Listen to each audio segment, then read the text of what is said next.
Sue Hodge, of course, played Mimi Labonq, joins me now. Sue, it's lovely to see you. You still got the pinny? Look, I know, Aww. 25 years old. That is the loveliest pinny. It's beautiful. Do you know what? It's, watching back, hilarious. I know. Absolutely hilarious. So silly, but there's no, I keep saying this, there's not enough silliness in the world. We need more. We do. And we were just so lucky because we had the best of everything, didn't we, on that? Because we had the fantastic writers and this crazy cast where all these components somehow just fit, you know. And we just had an absolute tinsel tan it was, really. Yeah, it was. It was great. Now, look, Mimi's memoirs.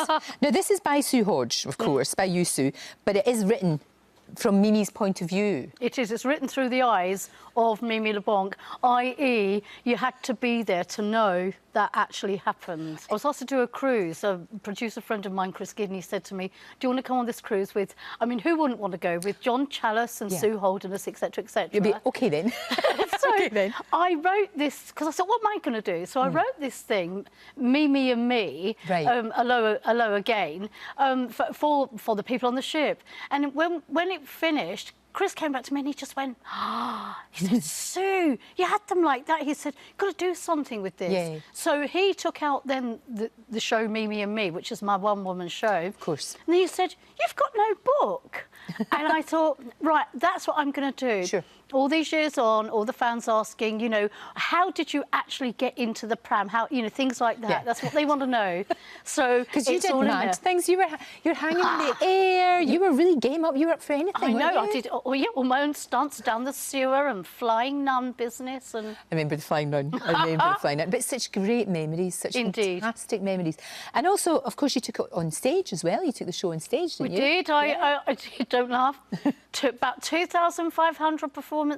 Wow. But you see, we went to London Palladium with it. Not only worldwide did we go, but London Palladium.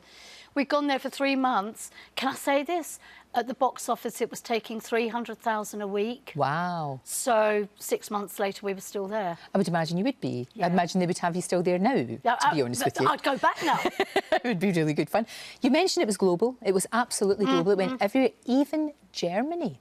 Even Germany, and your viewers must know that I'm very big down under. Are you? You're a big hit in the street, A big hit. But it's amazing that a show like that about World War II, because the Germans are very sensitive about that, of course. Worked incredibly well, and everybody was able to laugh.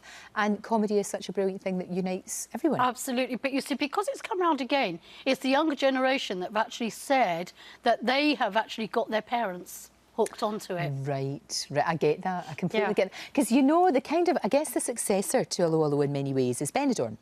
It's that same sort of comedy, which is bawdy, situation comedy. Yeah, but clever. That's the thing. It only works if it's clever. It only works if the writing is really good, and of course you guys play it so well. You see, this is interesting because now they've had all these famous people, all these celebrity faces, and I've never been on it. So that's an outrage. I know. I really do think there should be a campaign. I mean, Mimi's been in France. Why isn't Mimi in Benidorm? Look, you can imagine, couldn't they go up to the bar, wouldn't they? And she would go, oh, hello, hello, you nutty boy, what can I do you for?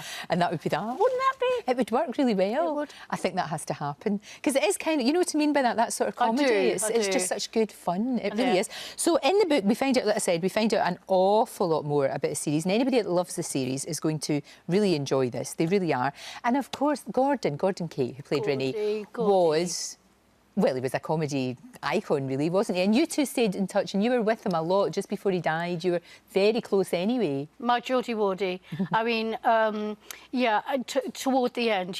It's funny, really, you know, because you see someone sort of gradually going downhill. Yeah. And you know it's coming, but still when it finally does, that still just hits you. I mean, it was just... For me, the end, or it just rounded it up, it was the end of. And so it's funny that the book, I never intended that for a 25th anniversary and Geordie going. Yeah. I kind of feel that it's a wonderful celebration for him as well. No, it is. No, that makes perfect sense. It really does. Right, we're starting the campaign to get you on Benidorm. We are. The book's out now. It's called Mimi's Memoirs, Allo Allo, by you, Sue, of course, and it's a hoot. And it's a hoot with Amazon.co.uk. God bless you. Beautifully plugged. Love you. Thank you, Sue. Great to see you. Thank you so much.